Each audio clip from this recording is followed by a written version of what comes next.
Well, hello, servant leaders. I just wanted to say grace and peace to you and bring to you this second um, lesson and discussion that's based on our theme for the year, really, to discern what God wants for us. So, we're in a year of discernment. Last time we really began this at talking about what are some of the things that we want to do to accomplish our district's 2020 vision goals. So, in 5 years or less, what do we imagine and desire for our community? And so I wanted to put back a summary of those goals that we talked about. For our Vision 2020, we said we'd like to see 100 new Christians. We said we'd like a worship attendance of all together in all of our venues to be 650, and in the sanctuary, 350. For Sunday school, we'd like to see a 75% of the attendance. For our life groups, we said 66% of attendance, with 10 new groups in the next 5 years.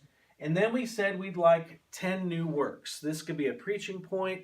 This could be another service that we begin.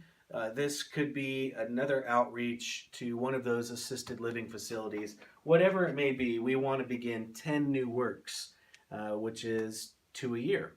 And so we have to get on the ball. If we're going to accomplish this, we have to design our life together in such a way that we're able to accomplish these goals.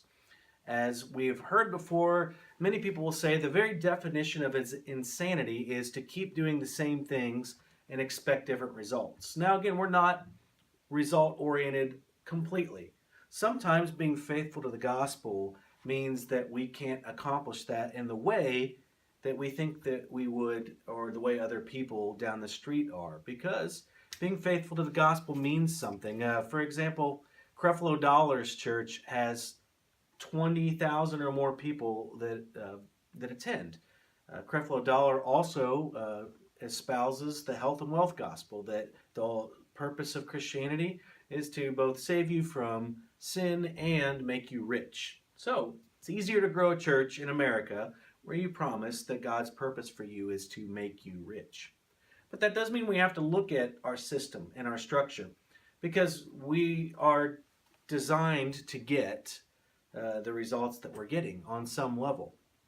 So if we're too busy and people are saying that it's harder and harder for them to participate, do we continue to try to spread ourselves thin, or do we put our eggs in one or two baskets, as it were? I think we have to ask some of those questions. We have to say, how will we start 2 new works a year by the year 2020? How will we grow in ways that are authentic to the gospel, in ways that are authentic to who we are at Shawnee Church of the Nazarene? What are we willing to do? What levels of discomfort for our community? What does that mean? How do we need to change what we're doing? Is there a way that, for example, I need to preach differently so more people hear the message and receive salvation? Is there a way that we need to look at our life groups and how it is easy or not easy for people to get involved, and why some people still refuse to go to Sunday school even though they've been in this church for a long time? We have to ask those questions and try to discern the answers. And some of that's probably going to be difficult, but I really believe that with God's help we can get there. Now, I want to give you an article, and for some of the reflection that we do this time, and it's some main principles that you're going to read about when it comes to vital congregations. And we want to talk about some of these in terms of our discernment together. So there are 5 areas. I think there are more, but there are 5 areas, according to the article that I'm going to give you, that mark vitality in congregations. And these are congregations with different styles of ministry. And I want to say they're all one size, generic, evangelical congregations. These are churches that have a vital life together, and these are 5 things. The congregation maintains a vital worship of God. Number 2, the congregation is a surrogate family. Number 3, the congregation is a blessing to the community where it finds itself. Number 4, the congregation maintains its building for holy space and mission. Number 5, the congregation passes the faith on to coming generations. Now, if we were to analyze on a scale of 1 to, let's say, 7. Each of those questions will do that. What do you think? How are we doing in each of those areas? And you'll have opportunity to respond. Secondarily, out of these 5 areas, what would you add? What's important? Now, what I really need from you is to at least read the article that goes along with this, read this information, so that it'll help you think through a little bit more deeply about those questions. But I really do want us to answer those questions and think about that. How are we going to be a vital congregation, not only now, but on into the future? How will we reach these goals? Because we're not going to reach them just by talking about them. How do we really change our system to focus completely on the things that God has for us, that God wants for us? What do we need to do to make this happen?